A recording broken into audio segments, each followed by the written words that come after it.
بسم اللہ الرحمن الرحیم۔ ناظرین، شیخ سعدی رحمۃ اللہ علیہ ایک بڑے ہی دانا اور دانشور گزرے ہیں۔ انہوں نے بہت سی ایسی کہانیاں اور قصے اپنی کتاب کے اندر ذکر کیے ہیں جن کا مقصد مصلحت ہے۔ انہوں نے حکایات سعدی میں ایک حکایت لکھی ہے کہ ایک بادشاہ کے پاس ایک جاسوس یا کسی اجنبی کو پکڑ کر لایا گیا۔ وہ جو ملزم پکڑ کر لایا گیا اس کی زبان بھی دوسری تھی۔ اس ملک میں یا اس علاقے میں جو زبان بولی جاتی تھی اسے عام آدمی سمجھتا نہیں تھا، نہ ہی بادشاہ کی وہ فہم تھی کہ اس زبان کو سمجھتا۔ تو بادشاہ کے سامنے جب اسے پیش کیا گیا تو بادشاہ نے اس کے متعلق دریافت کیا کہ یہ کہاں سے پکڑا ہے، کس لیے آیا ہے۔ جب معلومات کے بعد، انویسٹیگیشن کے بعد، اس زمانے میں یہ عدالتی نظام تو نہیں تھا، یہ طریقہ کار اتنا نہیں تھا کہ اس کی انکوائری ہوتی اور پھر وہ اس کو عدالت میں پیش کیا جاتا، وہاں پر جرم کی سزا کا تعین ہوتا۔ وہ بادشاہ مطلق العنان تھے، وہ جو بھی ان کی زبان سے نکلتا وہی قانون ہوتا، وہی فیصلہ سمجھا جاتا، وہی حرف آخر ہوتا۔ بادشاہ کے سامنے اسے پیش کیا گیا، اسے بتایا گیا کہ اسے ہم نے پکڑا ہے۔ تو بادشاہ نے حکم دیا کہ اس کا سر قلم کر دیا جائے، یعنی اسے سزائے موت دے دی جائے۔ اس کے جرم کے پیش نظر یا جو بھی بادشاہ نے اس کی انویسٹیگیشن کی، اسے سزائے موت کا حکم سنا دیا گیا بادشاہ کی طرف سے۔ اب ملزم کو پتہ چل گیا کہ مجھے سزائے موت کا حکم دے دیا گیا ہے، اس سے بڑی تو سزا کوئی نہیں ہے، اس سے زیادہ بادشاہ اور کیا کر سکتا تھا۔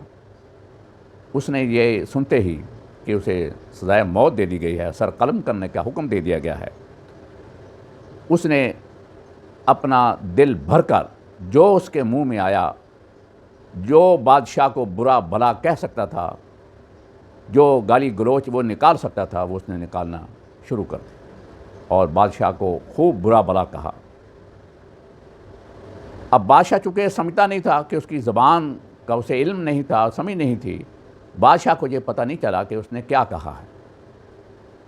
تو بادشاہ نے اپنے وزیروں میں سے جو اس کے درباری بیٹھے ہوئے تھے ان سے دریافت کیا کہ یہ کیا کہہ رہا ہے۔ ایک درباری جو تھا اس نے کہا کہ جناب، یہ کہہ رہا ہے کہ وَالْقَاظِمِينَ الْغَيْظَ وَالْعَافِينَ عَنِ النَّاسِ، کہ لوگوں کو معاف کر دینے والے لوگ بہت اچھے ہوتے ہیں۔ اب یہ بات سچی تو نہیں تھی، وہ تو گالیاں نکال رہا تھا، لیکن اس درباری یا اس وزیر نے اس کو ایک اچھے رنگ میں پیش کرنے کی کوشش کی اور بادشاہ کو کہا کہ یہ معافی چاہتا ہے، یہ چاہتا ہے کہ جو معاف کرنے والے لوگ ہیں وہ بڑے اچھے ہوتے ہیں، اپنے غصے کو پینے والے لوگ بڑے اچھے ہوتے ہیں۔ لیکن وہاں پر ایک دوسرا درباری جو اس پہلے درباری کا جس نے یہ کہا تھا کہ وہ معافی چاہتا ہے، اس کا مخالف یا اس کا اپوننٹ وہاں پر موجود تھا۔ اس نے کہا نہیں بادشاہ سلامت، یہ صحیح نہیں کہہ رہا، یہ ملزم جو ہے یہ تو آپ کو گالیاں نکال رہا ہے، آپ کو برا بھلا کہہ رہا ہے۔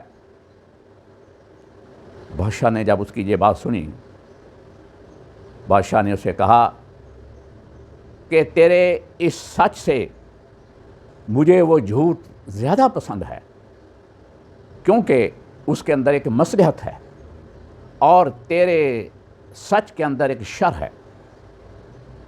ناظرین، یہ واقعہ یقیناً ایک شیخ سعدی نے بیان کیا ہے، لیکن اس کے اندر ایک بہت بڑی مصلحت ہے۔ ہم اپنے گھروں کے اندر، اپنے دفاتر کے اندر اور اپنے اداروں کے اندر بعض اوقات ایک دوسرے کے خلاف غلط پروپیگنڈا تو کرتے ہی کرتے ہیں، لیکن بعض اوقات کوئی سچی بات جو ہوتی ہے اس کو بھی شر کی نیت سے ہم پھیلانے کی کوشش کرتے ہیں۔ بعض اوقات ہم اپنے افسران، اپنے سینئر کے خلاف یہ کہتے ہیں کہ ہم تو حق کی آواز بلند کر رہے ہیں، ہم تو سچ بول رہے ہیں، وہ سچ نہیں ہوتا۔